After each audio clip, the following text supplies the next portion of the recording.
নবীজি আমার প্রতিদিন এক নজর হাসান হুসাইন রাদিয়াল্লাহু তাআলা আনহুমাকে দেখার জন্য খাতুনে জান্নাতের হুজরা শরীফের মধ্যে যাইতেন।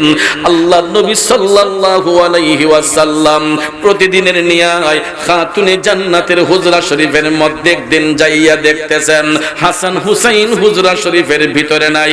নবী আমার চমকে গেলেন, ডাক দিয়া বললেন, ও ফাতেমা, আমার নাতি হাসান হুসাইনকে ডাকো, আমি তাদেরকে এক নজর দেখার জন্য এসেছি রে ফাতেমা, কারণ আমার হাসান হুসাইন আমি নবীর দুই চোখের মণি। সুবহানাল্লাহ। কোন ইমামে আলা হযরত ইশকে মোহাম্মদ হাদায়াকে বখশিশের মধ্যে চমৎকার ভাষায় লিখেছেন, तेरी नस्ले पाक में है बच्चा बच्चा नूर का, तेरी नस्ले पाक में है बच्चा बच्चा नूर का, तू ही आईने नूर तेरा, तू ही आईने नूर तेरा, सब ঘরানা নূর কা। আলা হযরত লিখেন, আমার নবীর বংশে দুইটা নূরের তারকা, একজন হলো ইমাম হাসান আর একজন হলো ইমাম হুসাইন, যাদেরকে দয়াল নবী দুই চোখের মণি বলেছেন।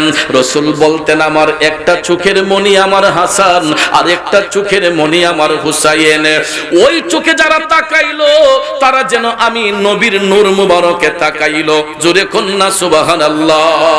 বন্ধুরা আমার, বাবাজিরা, খাতুনে জান্নাত দয়াল নবী হুজরা শরীফে যাওয়ার সাথে সাথে হাসান হুসাইনের নাম ধরে যখন ডাক দিলেন, এরা দুইজন লাব্বাইক ইয়া রাসূলুল্লাহ বলে আমার নবীজির কদম মুবারকে আয়েশা হাজির হয়ে গেছে। নবীজির কদম মুবারকে হাজির হওয়ার সাথে সাথে আমার নবী ডান রান মুবারকে বসাইলেন ইমাম হাসানকে, বাম রান মুবারকের মধ্যে বসাইলেন ইমাম হুসাইনকে। একটা চুম্বন আমার নবী দিচ্ছেন ইমাম হাসানের গালে, আর একটা চুম্বন দিলেন নবী ইমাম হুসাইনের গালে।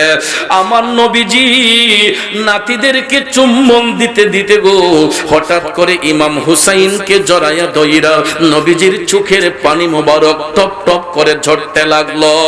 আল্লাহর নবী কান্দে, খাতুনে জান্নাত নজর করে দেখতেছেন নবীজির চোখের পানি মোবারক টপ টপ করে ঝরতেছে। সাথে সাথে খাতুনে জান্নাত নবীজির কদম মোবারক আয়েশা সালাম দিলেন, আসসালাতু ওয়াসসালামু আলাইকা ইয়া রাসূলুল্লাহ। নবী গো, আপনার নাতি হাসান হুসাইনকে কোনো কারণে আপনার কষ্ট দিছে। আমার নবী কান্নার বেগটা আর একটু বাড়াইয়া বলতেছেন, ও ফাতেমা, ও আমার ফাতেমা গো, আমার নাতি হাসান হুসাইন আমি রাসূল কেন পৃথিবীর কোন ব্যক্তিকে আমার হাসান হুসাইন কষ্ট দিতে পারে না। খাতুনে জান্নাত ডাক দিয়া কই, নবী গো, তাইলে আপনার চোখের পানি এইভাবে ঝরতেছে কেন? আমার মদিনার কাবলিওয়ালা নবী ডাক দিয়া কই, ফাতেমা, আজ থেকে 50 বছর পরে, কত বছর? দয়াল নবী ডাক দিয়া বলতেছেন, ও ফাতেমা, আজ থেকে 50 বছর পরে কারবালা নামক প্রান্তরে আমার উম্মতের মধ্যে কিছু জাহেল উম্মত আমার নাতি হুসাইনের গলার মধ্যে ছুরি চালাইবে। মাওলায়া সাল্লি ওয়া সাল্লিম দাইমান আবাদান আলা হাবিবিকা।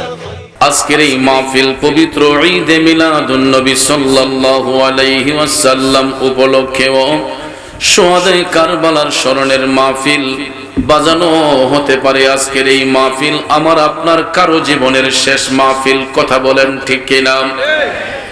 নবীর প্রেমিকেরা, এই 16টি বছরের ভিতরে একটু ভাইবা দেখেন, এই এলাকার কত নারী পুরুষ আজকে অন্ধকার কবরে। দুনিয়ার হায়াত যদি ফুরিয়ে যায়, আমি আপনি আগামী কালকে কবরের বাসিন্দা হয়ে যেতে পারি। ঠিক কিনা বলেন?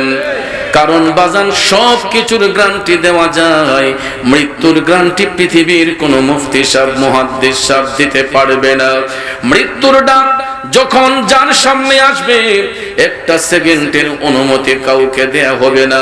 তাইলে বাজান, মৃত্যু যখন হয়ে যাবে, আত্মীয় স্বজন ভাই বেরাদ্দ সবাই খাটিয়াতে শোয়াইয়া আমাকে আপনাকে যখন অন্ধকার কবরে রেখে আসবে, দুনিয়ার কোন স্বজন, দুনিয়ার কোন বন্ধু বান্ধব আমার আপনার কবরে যাবে না। ওই কবরে যিনি আমার আপনার আপন হবেন তিনি হলেন শাহে মদিনা। ঠিক না বেঠে? এই জন্য শায়ের লিখেছেন, নবী ছাড়া ওই কবরে নাই রে বান্ধব নাই, নবী ছাড়া ওই কবরে নাই রে বান্ধব নাই, হাসরেতে নবী ছাড়া নাই দরদি নাই, নবী ছাড়া ওই কবরে নাই রে বান্ধব নাই। ঠিক না বেটে? বিসমিল্লাহির রহমানির রহিম।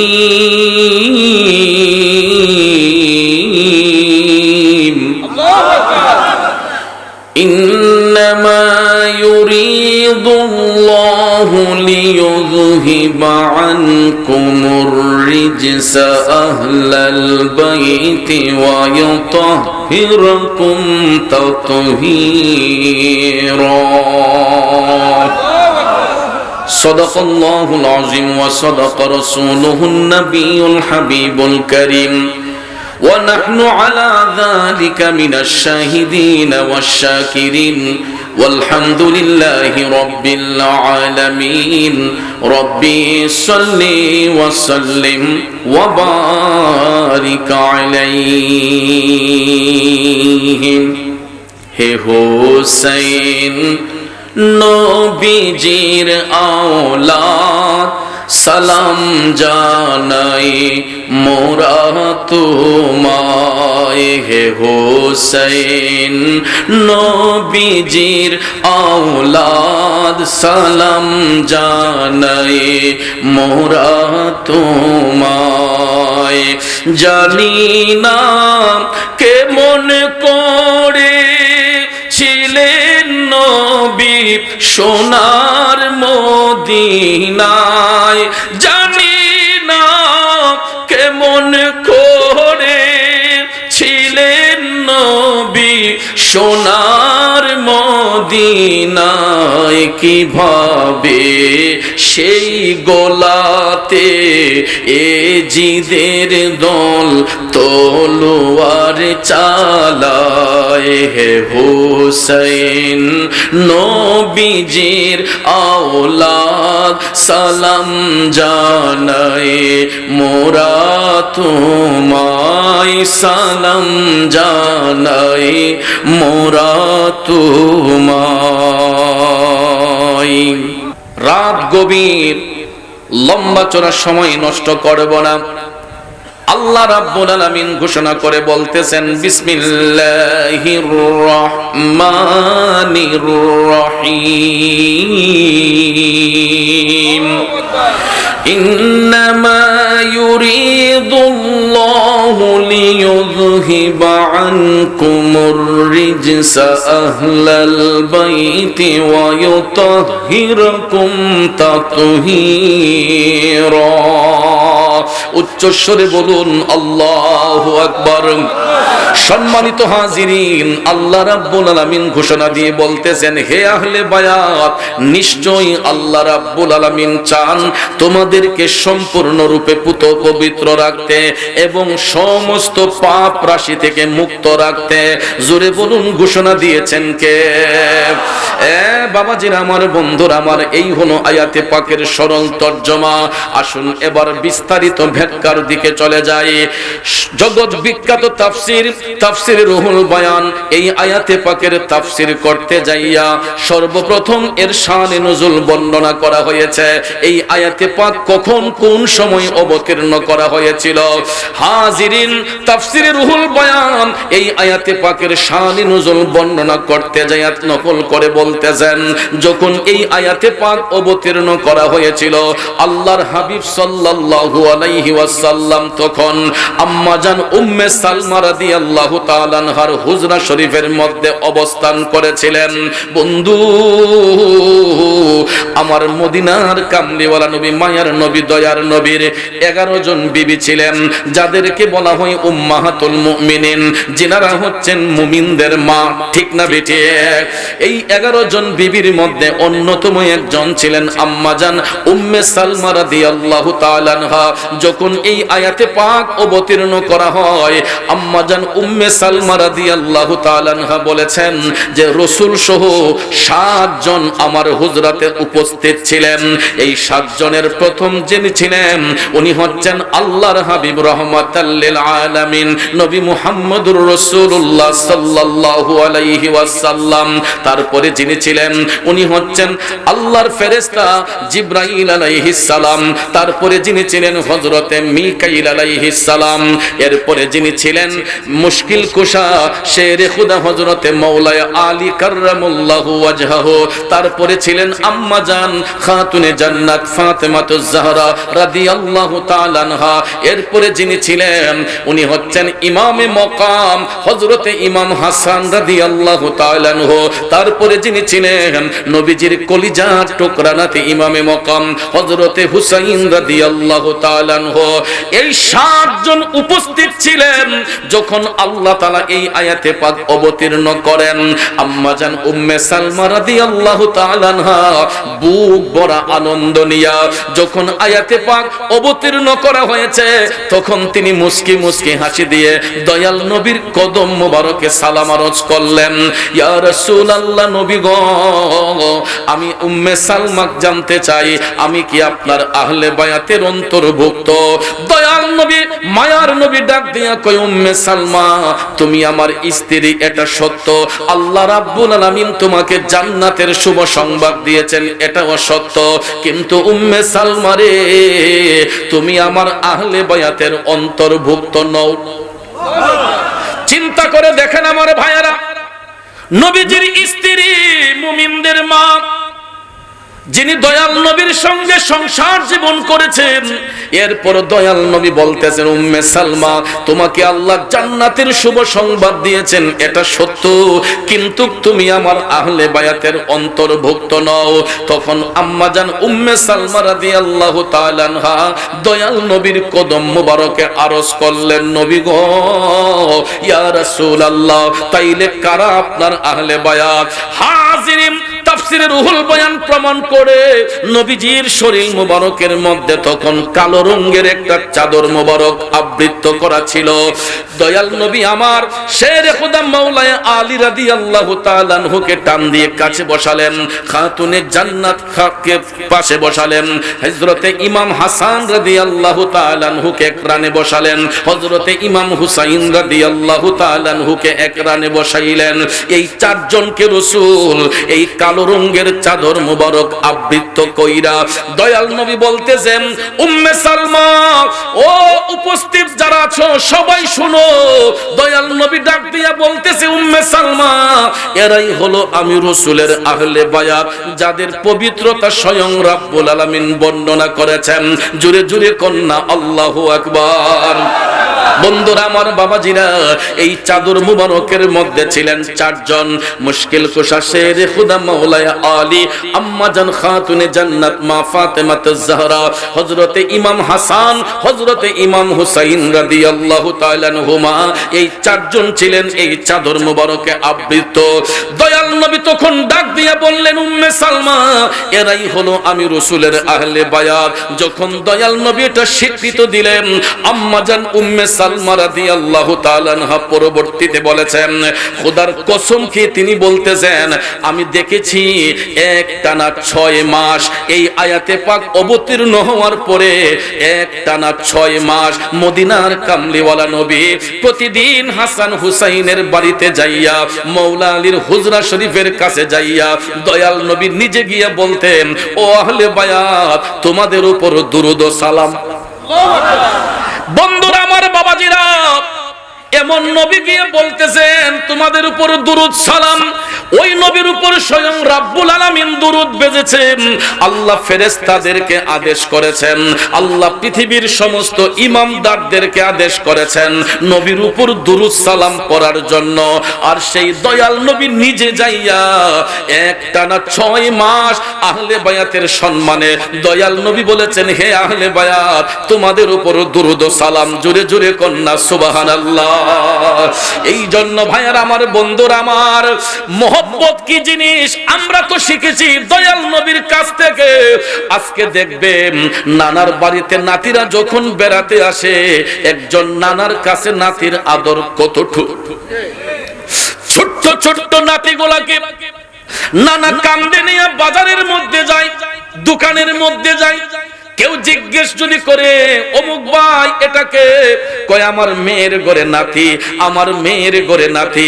দেখবেন নানারা নাতিগুলারে কান্দে নিয়ে হাট বাজারে যায়, দোকান পাটে যায়, কারণ যারা নানা হয়েছে ওই নানারাই বুঝতে পারে নানার কাছে নাতির আদর কতটুক, ঠিক না বিঠি? এই জন্য একজন শায়ের লিখেছেন, কত আদর করতেন নবী ইমাম হাসানকে, কত আদর করতেন নবী ইমাম হুসাইনকে, আদর করে চুমু খেতেন তাদের গোলেতে, কত আদর করতেন নবী ইমাম হুসাইনকে। ঠিক কিনা বলেন? আমার বাবাজিরা, বন্ধুরা, আল্লাহর হাবিব সাল্লাল্লাহু আলাইহি ওয়াসাল্লাম প্রতিদিন একটা নজর হাসান হুসাইনকে দেখার জন্য খাতুনে জান্নাতের হুজরা শরীফের মধ্যে তশরিফ নিত। বন্ধু লক্ষ্য করে দেখবেন, বাড়ির কাছে যদি মেয়েকে বিয়ে দেওয়া হয়, নাতির বাড়িটা যদি ওই নানার বাড়ির কাছে হয়, দেখবেন হাট বাজারে যাওয়ার সময় একটু সময় কইরা হইল নানারা যাইয়া নাতিদেরকে একটা নজর দেখা আসে, ঠিক কিনা কোন? নবীজি আমার প্রতিদিন এক নজর হাসান হুসাইন রাদিয়াল্লাহু তাআলা আনহুমাকে দেখার জন্য খাতুনে জান্নাতের হুজরা শরীফের মধ্যে যাইতেন। আল্লাহর নবী সাল্লাল্লাহু আলাইহি ওয়াসাল্লাম প্রতিদিনের নিয়ায় খাতুনে জান্নাতের হুজরা শরীফের মধ্যে একদিন যাইয়া দেখতেছেন হাসান হুসাইন হুজরা শরীফের ভিতরে নাই। নবী আমার চমকে গেলেন, ডাক দিয়া বললেন, ও ফাতেমা, আমার নাতি হাসান হুসাইনকে ডাকো, আমি তাদেরকে এক নজর দেখার জন্য এসেছি রে ফাতেমা, কারণ আমার হাসান হুসাইন আমি নবীর দুই চোখের মণি। সুবহানাল্লাহ। কোন ইমামে আলা হযরত ইশকে মোহাম্মদ হাদায়েকে বখশিশের মধ্যে চমৎকার ভাষায় লিখেছেন, तेरी नस्ले पाक में है बच्चा बच्चा नूर का, तेरी नस्ले पाक में है बच्चा बच्चा नूर का, तू ही आईने नूर तेरा, तू ही आईने नूर तेरा, सब घराना नूर का, सुबह तैयबा में हुई बचता है बड़ा नूर का।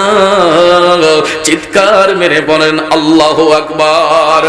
আলা হযরত লিখেন, আমার নবীর বংশে দুইটা নূরের তারকা, একজন হলো ইমাম হাসান আর একজন হলো ইমাম হুসাইন, যাদেরকে দয়াল নবী দুই চোখের মণি বলেছেন। রাসূল বলতেন, আমার একটা চোখের মণি আমার হাসান আর একটা চোখের মণি আমার হুসাইন। ওই চোখে যারা তাকাইলো তারা যেন আমি নবীর নূর মুবারকে তাকাইলো। জোরে কন্যা সুবহানাল্লাহ। বন্ধুরা আমার, বাবাজিরা, খাতুনে জান্নাত দয়াল নবী হুজরা শরীফে যাওয়ার সাথে সাথে হাসান হুসাইনের নাম ধরে যখন ডাক দিলেন, এরা দুইজন লাব্বাইক ইয়া রাসূলুল্লাহ বলে আমার নবীজির কদম মুবারকে আয়েশা হাজির হয়ে গেছে। নবীজির কদম মুবারকে হাজির হওয়ার সাথে সাথে আমার নবী ডান রান মুবারকে বসাইলেন ইমাম হাসানকে, বাম রান মুবারকের মধ্যে বসাইলেন ইমাম হুসাইনকে। একটা চুম্বন আমার নবী দিচ্ছেন ইমাম হাসানের গালে, আর একটা চুম্বন দিলেন নবী ইমাম হুসাইনের গালে। আমার নবীজি নাতিদেরকে চুম্বন দিতে দিতে গো হঠাৎ করে ইমাম হুসাইনকে জড়াইয়া ধইরা নবীজির চোখের পানি মোবারক টপ টপ করে ঝরতে লাগলো। আল্লাহর নবী কান্দে, খাতুনে জান্নাত নজর করে দেখতেছেন নবীজির চোখের পানি মোবারক টপ টপ করে ঝরতেছে। সাথে সাথে খাতুনে জান্নাত নবীজির কদম মোবারক আয়েশা সালাম দিলেন, আসসালাতু ওয়াসসালামু আলাইকা ইয়া রাসূলুল্লাহ। নবী গো, আপনার নাতি হাসান হুসাইনকে কোনো কারণে আপনার কষ্ট দিছে। আমার নবী কান্নার বেগটা আরেকটু বাড়াইয়া বলতেছেন, ও ফাতেমা, ও আমার ফাতেমা গো, আমার নাতি হাসান হুসাইন, আমি রাসূল কেন পৃথিবীর কোন ব্যক্তিকে আমার হাসান হুসাইন কষ্ট দিতে পারে না। খাতুনে জান্নাত ডাক দিয়া কই, নবী গো, তাইলে আপনার চোখের পানি এইভাবে ঝরতেছে কেন? আমার মদিনার কাবলিওয়ালা নবী ডাক দিয়া কই, ফাতেমা, আজ থেকে 50 বছর পরে, কত বছর? দয়াল নবী ডাক দিয়া বলতেছেন, ও ফাতেমা, আজ থেকে 50 বছর পরে কারবালা নামক প্রান্তরে আমার উম্মতের মধ্যে কিছু জাহেল উম্মত আমার নাতি হুসাইনের গলার মধ্যে ছুরি চালাইবে। মদিনার কামলিওয়ালা নবী, মায়ার নবী, দয়ার নবী ডাক দিয়ে বলছেন, ও ফাতেমা, আজ থেকে 50 বছর পরে কারবালা নামক প্রান্তরে আমার উম্মতের মধ্যে কিছু জাহেল উম্মত আমার নাতি হুসাইনের গলার মধ্যে ছুরি চালাইব। আপনারা বলুন, নবীর কথা সত্য না মিথ্যা? আরে সত্যের দাওয়াতে দিলেন নবীজি, আমরা সত্যের দাওয়াতে দিলে আল্লাহ পাক রাজি।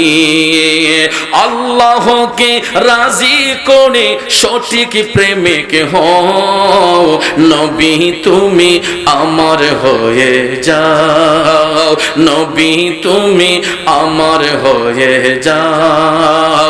আমি তোমার, তুমি আমার, আমি তোমার, তুমি আমার, একবার কথা দাও, নবী তুমি আমার হয়ে। আমার ভাইয়েরা, বন্ধুরা, এখন চিন্তা করে দেখেন, কারবালা সংগঠিত হওয়ার 50 বছর আগে আমার দয়াল নবীর কাছে সংবাদ ছিল কি ছিল না? এই সমাজের মধ্যে কিছু কিছু দাড়িওয়ালা, টুপিওয়ালা, জুব্বাওয়ালা, কুর্তাওয়ালা হুজুররা আলোচনা করে, রাসূল যদি জানতেন, অদৃশ্যের খবর যদি জানতেন, কারবালায় হুসাইন শহীদ হইব, নবী ফিরাইলেন না কেন? নাউজুবিল্লাহ কোন। আরে মূর্খ বিয়াদব, কারবালায় ইমাম হুসাইন যদি শাহাদাত বরণ না করতেন, আজকে আমরা সত্য মিথ্যার পার্থক্য নির্ণয় করতে পারতাম না। কারণ ভাইয়েরা আমার, আমার নবী ভবিষ্যৎবাণী দিয়েছেন, হুসাইন রাদিয়াল্লাহু তাআলা আনহুর গলা মুবারকে কোনো হিন্দু লোক ছুরি চালাবে না, কোনো খ্রিস্টান ছুরি চালাবে না, কোনো বৌদ্ধ চালাবে না। যারা ইমাম হুসাইন রাদিয়াল্লাহু তাআলা আনহুর গলা মুবারকে ছুরি চালিয়েছিল, এদের মধ্যে আলেম ছিল, হাফেজ ছিল, কারি ছিল, মুফতি ছিল। কথা কোন আসিল কিনা? বন্ধুরা আমার, বাবাজিরা, মুসলমান হইয়া, আলেম হইয়া, হাফেজ কারি হইয়া যারা ইমাম হুসাইনের গলা মুবারকে ছুরি চালাইতে পারে, কশিন কালেও কি এরা ইমামদার হইতে পারবে? কথা বলেন, পারবে? এই জন্য বাজান, সব মুসলমান সমান না, মুসলমান দুই ভাগে বিভক্ত। কিছু কিছু মুসলমান হবে মুমিন, কিছু কিছু মুসলমান হয় মুনাফিক। মুসলমান কালেমা পড়লে মুসলমান পরিচয় দেয়া যায়, কিন্তু মুসলমান সবাই এক সমান নয়। মুসলমান দুই ভাগে বিভক্ত, কিছু মুসলমান হবে মুমিন, কিছু মুসলমান হবে মুনাফিক। আর মুমিন মুসলমান যারা হয়, এদের অন্তরে পাক পাঞ্জাতনের ভালোবাসা থাকে, আহলে বায়াতের ভালোবাসা থাকে, আল্লাহ রাব্বুল আলামিনের প্রতি ডর ভয় থাকে। ঠিক না বেঠিক? আর মুনাফিক বেঈমান যারা, এদের অন্তরে আহলে বায়াত পাক পাঞ্জাতনের ভালোবাসা নাই। এরা দেখবেন উপরে মধুর লেভেল, ভিতরের মধ্যে বিষ পুষে রাখে, আছে না নাই? এই জন্য আমার বাবাজিরা, বন্ধুরা, মুমিন মুসলমান যারা হয় এরা দুনিয়াতে যেমন সম্মানিত হয়, এরা কবরের মধ্যে সম্মানিত হয়। আর মুনাফিক বেঈমানরা দুনিয়াতে যেমন লাঞ্ছিত হয়, এরা দুনিয়া ছেড়ে যাবার পর এরা অপমানিত হয়। ঠিক কিনা বলেন? আপনারা বলুন তো, আজ পর্যন্ত কোন মুনাফিকের মাজার হয়েছে? কোন মুনাফিকের কবরের চিহ্ন আছে? বাবাজিরা আমার, বন্ধুরা আমার, কিন্তু মুমিন মুসলমান দুনিয়া ছেড়ে যাবার পরে এরা দেখবেন ইতিহাসের পাতায় অমর হইয়া থাকে। কথা বলেন ঠিক কিনা? আজ পর্যন্ত আপনারা কেউ বলতে পারবেন না যে এজিদের কবরটা কোন জায়গায় হয়েছে, কিন্তু ইমাম হুসাইনের কবরটা কোন জায়গায় আছে, ওনার রওজা শরীফ কোন জায়গায় আছে, এটা সমস্ত মুমিন মুসলমানরা বলতে পারে। ঠিকানা মোতাবেক যাইয়া সেখানে জিয়ারত করতে পারে। ঠিক কিনা বলেন আমার বাবাজিরা, বন্ধুরা?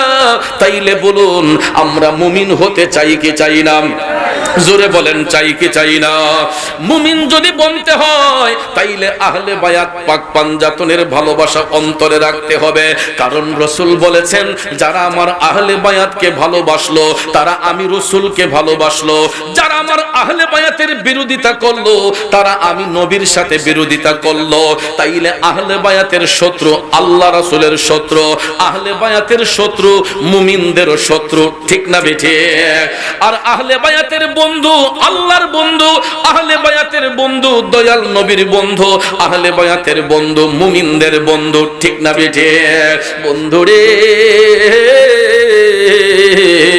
আহলে বায়াতকে ভালোবাসা বান্দা থেকে আল্লাহর বন্ধু হয়েছিলেন।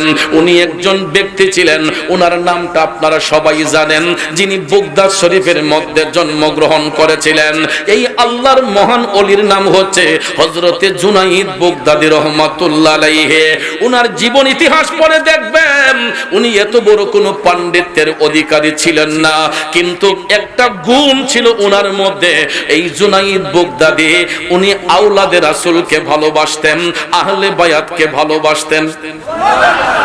নবীর আওলাদ যখন দেখে মনে বড় আশা রাখে, আওলাদে রাসূল যখন দেখে মনে বড় আশা রাখি, চরণ দুটি ধৌত করি দিয়ে চোখের জল। আমরা নবীজির পাগল, আমরা মদিনার পাগল, আমরা নবীজির পাগল, আমরা মদিনার পাগল। ঠিক কিনা বলেন?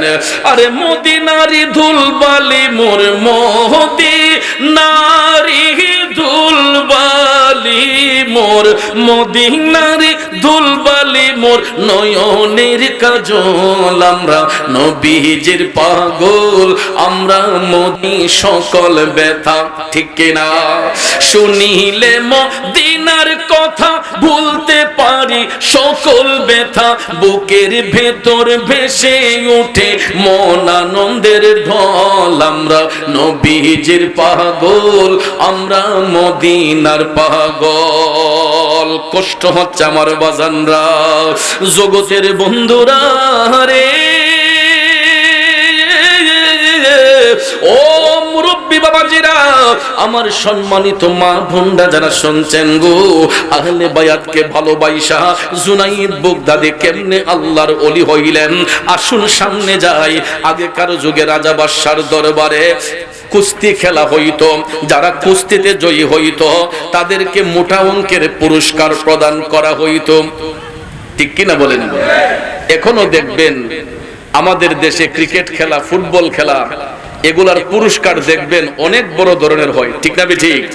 তো আগেকার যুগে রাজা বাদশার অধীনে তারা আনন্দ উপভোগ করত কুস্তি লড়াই দিয়ে, যেটাকে চট্টগ্রামের ভাষায় বলি খেলা বলা হয়, আর অনেক দেশে কুস্তি খেলাও বলা হয়। তো কুস্তি খেলা হইতো।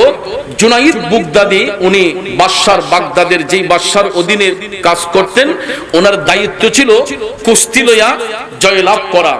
আর উনি এমনই একজন পালোয়ান ছিলেন যার সাথে সাহস করে কেউ কখনো কুস্তি লড়তো না, কারণ তার বাচনভঙ্গি দেখলেই ভয়ে পলাইয়া যাইত। গভীর মনোযোগ।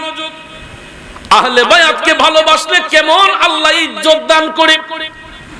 ওই বাগদাদের এলাকার মধ্যে একজন নবীর বংশের আওলাদ বসবাস করতেন। দেখতে খুবই চিকন, 3 দিনের অনাহারী ছিলেন। 3 দিন ধরে নবীর আওলাদের ঘরের মধ্যে কোনো খাবার নাই। আব্বাড়ি, আমরা সকাল বেলা খাবার না খাইলে বিকাল বেলা মেজাজ গরম হয়ে যায়। 2 বেলা যদি উপাস থাকি 3 বেলা দেখবেন আপনাদের মেজাজ খারাপ হয়ে যায়। জুনাইদ বুগদাদির এলাকায় একজন আওলাদের রাসূল বাস করতেন। জুনাইদ বুগদাদি তখনও জানতেন না যে ওই এলাকার মধ্যে নবীর বংশের একজন আওলাদ আছে। বন্ধু, শারীরিক অসুস্থতার কারণে নবীর বংশের আওলাদ কাজকর্ম করতে পারেন না, শরীরটা দুর্বল হয়ে গেছে। কারণ আল্লাহ নবীর নিষেধ ছিল সাইয়্যদ বংশের লোক যারা হয়, নবীর আওলাদ যারা হবে, এদের জন্য সদকা খাওয়া হারাম, ফিতরা খাওয়া হারাম, যাকাত খাওয়া হারাম। কারণ নবীর বংশের আওলাদ রাসূলদের জন্য সদকা, ফিতরা, যাকাত খাওয়া আল্লাহ হারাম, নবীজি হারাম করে দিয়েছেন। বন্ধুরা আমার, বাবাজিরা, এই জন্য নবীর বংশের আওলাদ রাসূল 3 দিনের উপবাস হওয়া সত্ত্বেও কারো কাছে যাইয়া হাত পাততে পারেন না, কারো কাছে যাইয়া কিছু চাইতে পারেন না। কারণ নবীর বংশের আওলাদের বংশগত মর্যাদায় এটা নাই। এই জন্য তিনি খুব কষ্টে দিন কাটাচ্ছেন। হঠাৎ একদিন বাগদাদের বাদশা এলান করে দিল যে আগামী কালকে রাজদরবারে কুস্তি লড়াই হবে। যারা আমার জুনাইদকে কুস্তির ময়দানে হারাতে পারবে তাকে 10,000 দিরহাম পুরস্কার প্রদান করা হইব। নবীর প্রেমিকেরা, 10,000 দিরহাম তখনকার সময়ে চিন্তা করে দেখেন বর্তমান সময়ে এই টাকার ওজনটা কত হবে, ওই টাকার মূল্যটা কি পরিমাণ হইতে পারে। জুনাইদ বুগদাদিকে কেউ যদি কুস্তির ময়দানে হারাতে পারে তাকে 10,000 দিরহাম পুরস্কার প্রদান করা হবে। কারণ বাদশা এই জন্য মোটা অঙ্কের টাকা বলেছে, কারণ এমন কোন বাহাদুর নাই যে জুনাইদ বুগদাদিরে কুস্তির মধ্যে হারাইতে পারে। এই জন্য বাদশা টাকার অঙ্ক একটু বাড়াইয়া দিছে যে আমার জুনাইদের সাথে তো কেউ কুস্তি লড়ে পারবে না। এটাই ছিল তার আশা যে আমার জুনাইদ তো সবসময় জয়লাভ করে, ঠিক না? গভীর মনোযোগ। জুনাইদ বুগদাদি এত বড় পালুয়ান ছিলেন যার সঙ্গে কেউ ভয়ে কুস্তি লড়তো না। এলান যখন গোটা বাগদাদের সীমানার মধ্যে ছড়ে গেল, যাইতে যাইতে যাইতে এক পর্যায়ে 3 দিনের উপবাস, চিকন দুর্বল হয়ে গেছেন নবীর বংশের আওলাদ। ওনার কাছে যাইয়া এই এলানটা পৌঁছালো যে জুনাইদ বুগদাদির সাথে কুস্তি লড়লে 10,000 দিরহাম পুরস্কার পাওয়া যাবে। তখন তিনি টপ টপ করে চোখের পানি চাইরা কান্না করতেছেন যে আমি শুনেছি জুনাইদ বুগদাদি নবীর আওলাদকে ভালোবাসে। আমি যদি একটাবার যদি কোন সুযোগে জুনাইদ বুগদাদির কানের মধ্যে পৌঁছাতে পারতাম যে আমি নবীর বংশের আওলাদ, হয়তো জুনাইদ বুগদাদি এই কুস্তির ময়দানে আমার এই ইজ্জতটুকু দিবে। আল্লাহু আকবার বলেন। আমার বাবাজিরা, বন্ধুরা, গভীর মনোযোগ। এই আশা অন্তরে নিয়া সত্যি সত্যি পরের দিন নবীর বংশের আওলাদ তিনিও রাজদরবারের উদ্দেশ্যে রওনা হইলেন। গোটা বাগদাদের মানুষ লোকে লোকারণ্য, বাদশার বাড়ির মধ্যে লোকের কোনো অভাব নাই। এমন সময় দেখা যায় চিকন দুর্বল লোক নবীর বংশের আওলাদের রাসূল যাইয়া এই মাজলিসের মধ্যে উপস্থিত। তিনিও দর্শক গ্যালারির মধ্যে যাইয়া অবস্থান করছেন। এবার বাদশা ডাক দিয়া কয়, ও জুনাইদ, যাও তুমি কুস্তির ময়দানে যাও। জুনাইদ বুগদাদি কুস্তির ময়দানে যখন গেলেন তখন বাদশা ডাক দিয়া কয়, আসনি রে, কোন বাহাদুর আসনি, আমার জুনাইদের সঙ্গে কুস্তি নরবা। বড় বড় পালোয়ানরা এরা যখন হাত তুলে তখন জুনাইদ বুগদাদি তাদেরকে ডাকে, আসো। ময়দানে যাওয়ার সঙ্গে সঙ্গে জুনাইদ বুগদাদি যখন কোমরে হাত দিয়া দাঁড়ায়, বড় বড় পালোয়ানরা প্রথমে যদিও তারা রাজি হয়, যখন জুনাইদ বুগদাদির বাচন ভঙ্গি দেখে সঙ্গে সঙ্গে মাথাটা নিচু করে তারা দৌড়াইয়া পলাইয়া যায়। একটা ব্যক্তিও সাহস করে না যে বাপরে এত বড় ক্ষমতাধর পাওয়ারফুল ম্যান, তার সাথে কুস্তি লড়বো, কেউ সাহস করে নয় না। একজন, দুইজন, তিনজন, এইভাবে সবাই যখন পলায়া যায়, পরিশেষে বাদশা ডাক দিয়া কয়, আর কোন বাহাদুর আসুনি রে আমার জুনাইদের সঙ্গে কুস্তি নরবা। পরিশেষে 3 দিনের ক্ষুধার্ত নবীর বংশের আওলাদের রাসূল তিনি হাত তুলে বলতেছেন, বাদশা আমি তোমার জুনাইদের সঙ্গে কুস্তি নয়া জয়লাভ করতে পারবো, আমাকে অনুমতি দাও, আমি তোমার জুনাইদের সঙ্গে কুস্তি লড়ব। যখন তিনি হাত তুললেন, দর্শক গ্যালারিতে যারা ছিল সবাই হাসি ঠাট্টা শুরু করছে, সবাই হাসি ঠাট্টা শুরু করছে। বাদশা ধমক মারছে, কয় মিয়া এত বড় বড় পালোয়ান আমার জুনাইদকে দেখে হার মেনে চলে যায়, আর তোমার মতো একটা দুর্বল লোক এসেছো আমার জুনাইদের সঙ্গে কুস্তি লড়বা, আর বুঝে কাম নাই, যাও বসো। ধমক যখন মারতেছে, দর্শক গ্যালারিতে যারা ছিল তারাও নবীর আওলাদকে না চিনা, পরিচয় না যাই না ধমকাইতেছে, কয় এই মেয়ে আপনি বসেন। তখন তিনি বলতেছেন, অবশ্যই বাদশা আমি তোমার জুনাইদের সঙ্গে কুস্তি লইয়া জয়লাভ করব। এই কথা বলার পরে জুনাইদ বুগদাদি তখনও জানতেন না যে তিনি নবীর বংশের আওলাদ। তিনি ময়দানের মধ্যে দাঁড়িয়ে আছেন। একবার, দুইবার, তিনবার বলার পরে পরিশেষে বাদশা ডাক দিয়া কয়, ঠিক আছে দেখি তোমার বুকের পাটা কত শক্ত, যাও আমার জুনাইদের সঙ্গে কুস্তি নরো। এই কথাটা বলার সঙ্গে সঙ্গে চিকন দুর্বল লোক, 3 দিনের ক্ষুধার্ত আওলাদের রাসূল হাইটা হাইটা কুস্তির ময়দানের দিকে যাচ্ছেন। তিনি কিন্তু কুস্তির কোনো বেশভূষা নাই, তিনি নরমালি ড্রেস আপ করেই তিনি হাইটা হাইটা কুস্তির ময়দানে যাইয়া জুনাইদ বুগদাদির সামনে যাইয়া নবীর বংশের আওলাদ টপ টপ করে চোখের পানি ছাইরা কান্দা ডাক দিয়া কয়, জুনাইদ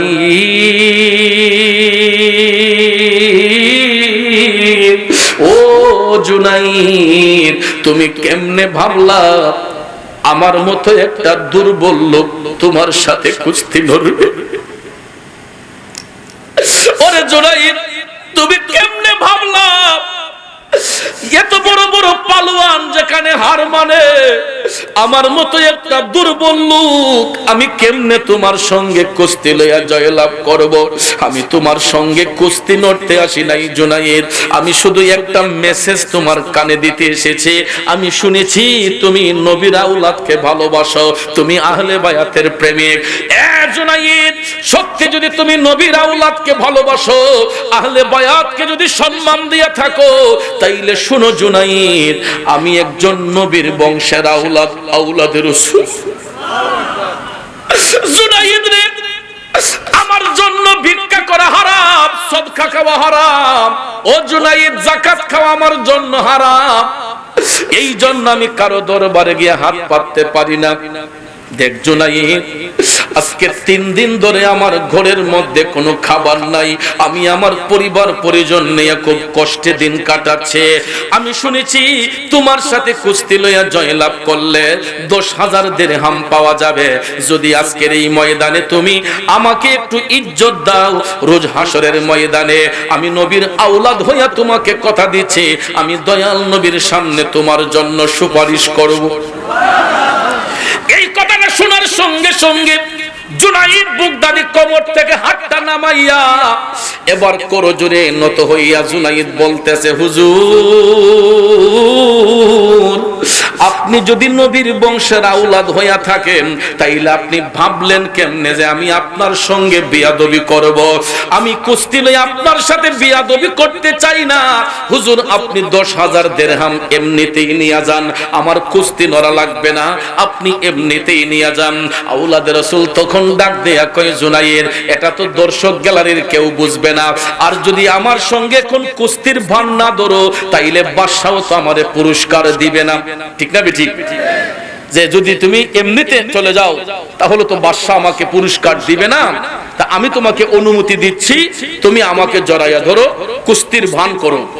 ভাইয়ের আমার, আওলাদ রাসূল অনুমতি দেবার পরে, নবীর আওলাদ অনুমতি দেবার পরে, উনাকে ইজ্জত করার জন্য জুনাইদ বুগদাদি কুস্তি লওয়ার আশায় নয়, নবীর আওলাদকে ইজ্জত বাড়াইয়া দেওয়ার জন্য, নবীর আওলাদকে সম্মান দেওয়ার জন্য ইচ্ছে করে জুনাইদ নবীর আওলাদকে তাজিম কইরা জড়াইয়া ধইরা ইচ্ছে করে জুনাইদ কুস্তির একটা অভিনয় করে ঠাস করে বীর পালোয়ান জুনাইদ মাটির মধ্যে ঠসকে পড়ে নবীর আওলাদরে বুকের মধ্যে বসাইয়া দিছে। নবীর প্রেমিকেরা রে, মুমিনদের বৈশিষ্ট্য কেমন হয় দেখো বন্ধু, দেখো রে। জুনাইদ বুগদাদি কুস্তির ভান্দইরা নিজে থেকে মাটিতে পইরা নবীর আওলাদরে বুকের মধ্যে বসাইয়া দিছে। বাদশা কয় মানি না, মানি না, এটা হইতে পারে না। একটা দুর্বল লোকের কাছে আমার জুনাইদ এই রকম ভাবে হাঁটতে পারে না। আমি পুনরায় আবার কুস্তিটা দেখতে চাই। কথা তো সত্য যে একটা দুর্বল লোকের কাছে এত সহজে জুনাইদ হেরে যাবে, এটা হইতে পারে না। আমি পুনরায় আবার এটা দেখতে চাই। দর্শক গ্যালারিতে যারা ছিল সবাই বলতেছে আমরা পুনরায় আবার এই কুস্তি দেখতে চাই। দ্বিতীয়বার আবার নবীর আওলাদ দাঁড়াইয়া টপ টপ করে চোখের পানি ঝরতেছে। জুনাইদ বুগদাদি নবীর আওলাদের দিকে তাকাইয়া ঝরঝর করে চোখের পানি ছাইরা কাঁদতেছে। এবার জুনাইদ ডাক দিয়া কই, হুজুর আপনি অনুমতি দিলে আরেকটু কি আপনারে জড়াইয়া ধরতে পারি? নবীর আওলাদ কই, যদি জড়াইয়া না ধরো তাইলে তো পুরস্কার পাওয়া যাবে না। সত্যি সত্যি অনুমতি প্রদান করা হইল। এবার দ্বিতীয়বার আবার জুনাইদ বুগদাদি তাজিম কইরা নবীর আওলাদরে জড়াইয়া ধইরা কুস্তির বান করে ইচ্ছে করে জুনাইদ মাটির মধ্যে পড়ে গেছে, নবীর আওলাদকে বুকের মধ্যে বসাইয়া দিছে। বন্ধু,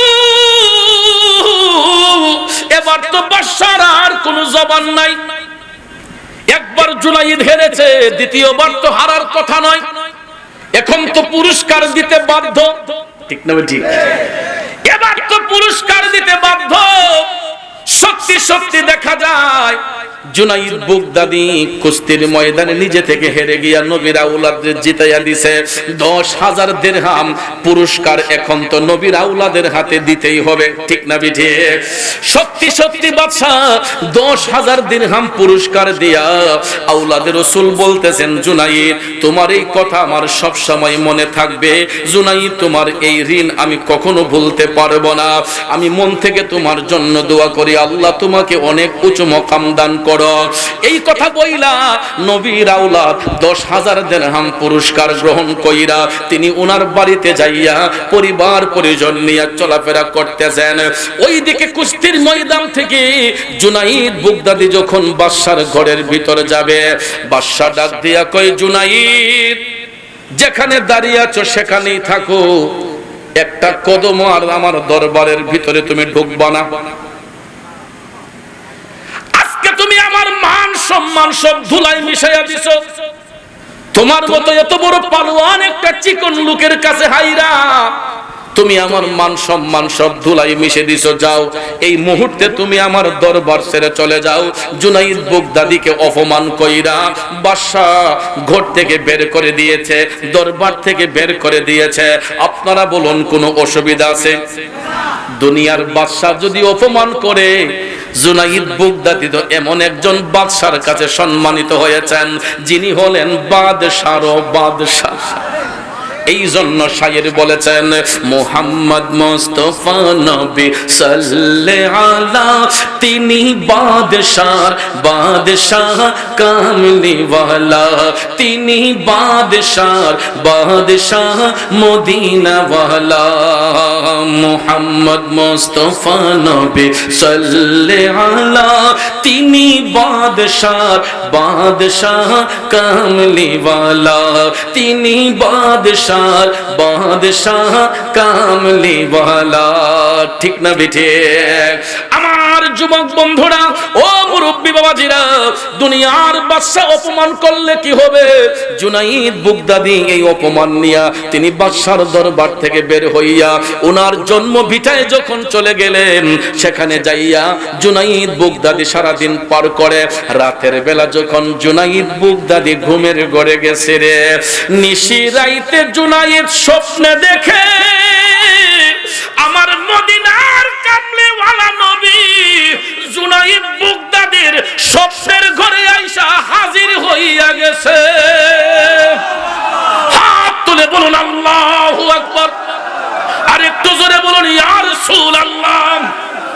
আমার ভাইয়েরা, স্বপ্নে হোক বাস্তবে হোক, যদি কেউ একবার আমার নবীর দেখা পায় গো, জাহান্নামের আগুন তার জন্য হারাম হয়ে যায়। ঠিক না বিঠে?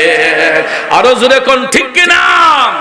এই জন্য শায়ের লিখেছেন, নবীর দিদার যাদের নসিব হয়েছে, নিশ্চিত জান্নাতি তারা হয়েছে।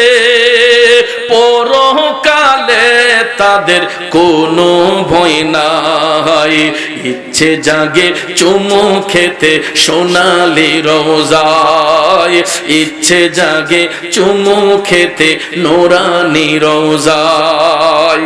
ঠিক না বেঠিক? আমার যুবক ভাইয়েরা মনোযোগ।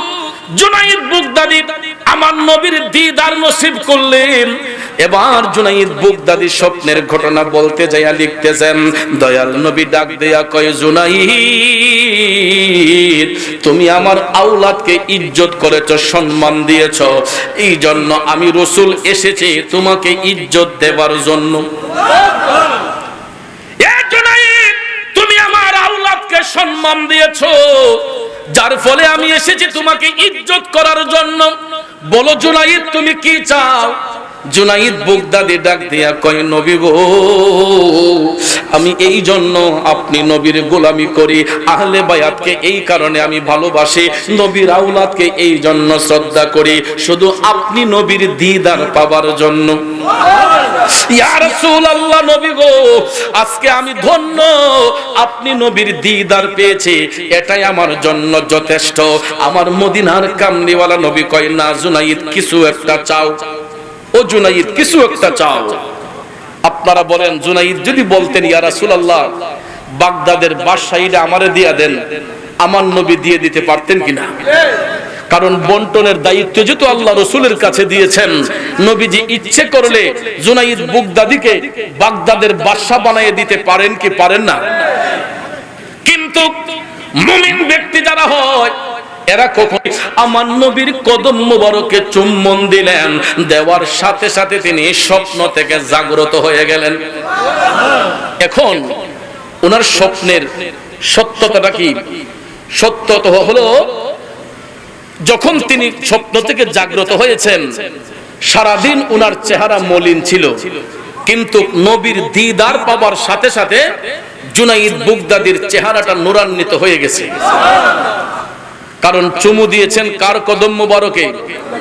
নূর নবীজির নূর কদম মুবারকে চুম্বন দিয়েছেন। ঠিক না ঠিক? এই জন্য শায়ের লিখেন, তুমি পরশ আমি লোহা, ও দয়াল দেখিবারে পাই, আরে পরশের কিরণে লোহা, দয়াল পরশের কিরণে লোহা, স্বর্ণ দেও বানাই গো দয়াল, এই ভিক্ষা চাই তোমার প্রেমাগুনে আমায় পুইরা করো ছাই, আমি এই ভিক্ষা চাই তোমার প্রেমাগুনে আমায় পুইরা করো ছাই।